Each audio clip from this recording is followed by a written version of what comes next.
Hello, and we have a relatively confusing problem here.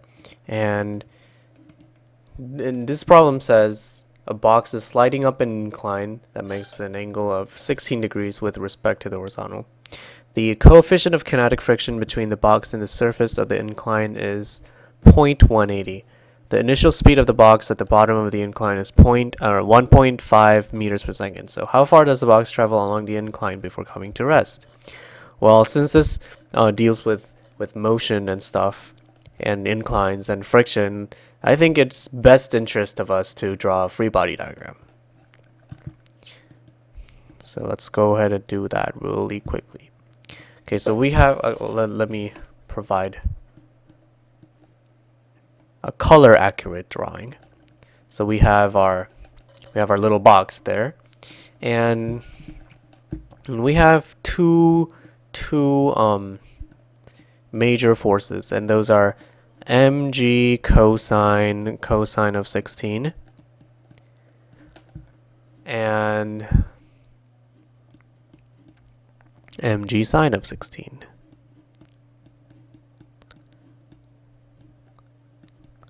And if you want to know why this is the case, then you can always email me about it, and I'll explain it to you in a very generous way. Okay, and the box is sliding up, but then there's no acceleration going up. So,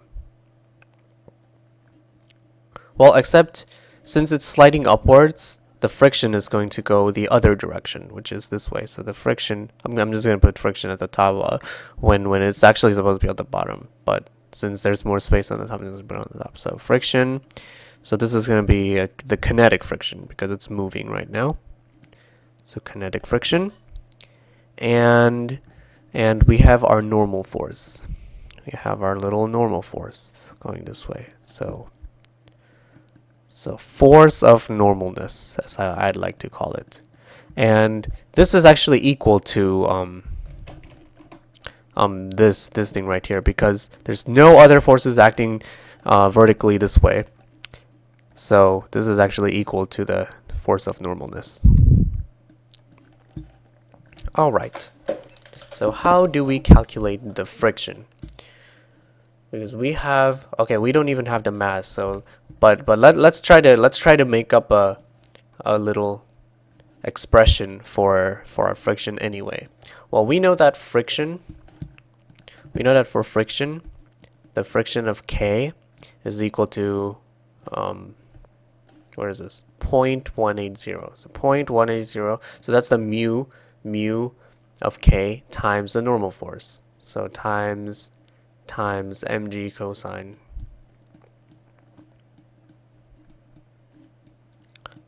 cosine of 16. Kind of running out of space there a little bit. Let me move that. Okay, is mg cosine 16, and let me actually write the original equation. So the original equation is the kinetic friction is equal to the mu of kinetic friction times the normal force. So we just know that it's that. So if I copy that here, it's just going to be is equal to 0.18 times mg cosine of 16. Okay, so let's say, crap, oh, wrong one. Okay, so I'm gonna do that, just fixing my period there. Okay, so before we move on, let's decide which way is gonna be positive, and I think this way should be positive. So if the box is moving upwards like that, up the incline, that's gonna be positive, but both of these is moving down, so they're gonna be negative. Okay. All right, and we're trying to figure out the math, the acceleration. So let's see. Well, we know that force equals mass times acceleration, right? Force equals mass times acceleration. So if we combine these two forces, they're a force, right? They're still a force acting this way. It's like, well, the box is moving up, so So the friction is this way. So this is actually right. So 0.18 times mass times gravity times cosine, and this is negative because this way is positive. This is the opposite of positive, which is negative. So the cosine of 16 is equal to cosine of 16, or cosine of 16 minus mg sine of 16. Because we have mg sine here, and you just kind of have to combine those, and they're both negatives. And if you just look at this as a force, that equals mass times acceleration. Well, we're trying to figure out the acceleration because we know that acceleration is equal to v minus v naught over t. And we know that v final already, and that's just gonna be 0 because it's asking for the rest, and v naught is 1.5 up in the positive direction, and time, we don't know time yet, and we know the acceleration though. We don't know the acceleration, so that's why we're trying to figure that out. Okay, so this is cosine 16. Okay, so when you look at this, you can find some commonalities in all of these. For one thing, you can use factoring. So what I'm going to do is I'm going to factor out the negative sign and mg from each of these nomials.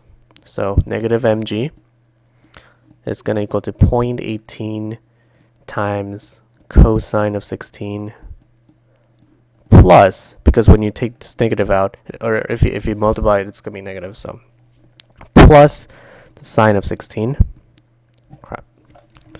Sine of 16 is equal to ma. Well, look at that. We have m on each side, so it's going to cancel out. If you divide both sides by m, it's just going to be 1. So these are going to cancel out. So we are left with this equation. So when we simplify, we are left with this equation. So so now let's try to plug in the numbers and see what we get on the calculator. It's going to be negative 9.8 for the g times all of this. So 0.18 times the cosine of 16 plus the sine of 16.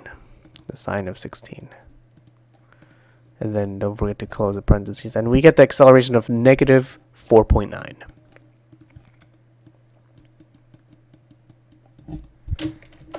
So 4.4. I'm gonna store that into a for acceleration. So negative 4.4. Okay, now we can finally figure out what this is. So negative 4.4. Well, before we do that, let's rearrange this. So we multiply t by each side and divide by a. We get v minus v naught over a. So t is equal to, we're solving for time now. So because we have our other kinematic equation, which says change in x is v naught t plus 1/2 a t squared. So we're gonna use this to solve for how far does the box travel. So we're trying to figure out the variables in here. So how to solve the variables in here. So t is gonna just be 0. This is v final 0 because it's coming to rest. So 0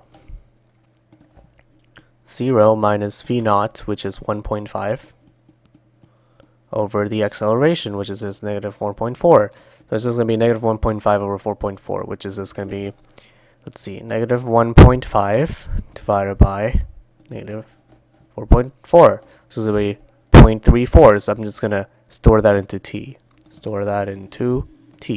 Okay. So that's 0.34 seconds. 0.34 seconds. Okay, now we can just plug it into this here, and then just solve for the change in x. Okay, so let's just go ahead and do that on the calculator. Well, v naught is 0.5, so 1.5. So 1.5, and it's 1.5 because it's positive, times time, which is 3.34, plus 1/2. Acceleration is negative 4.4. The negative is pretty important here. And time is 0.34.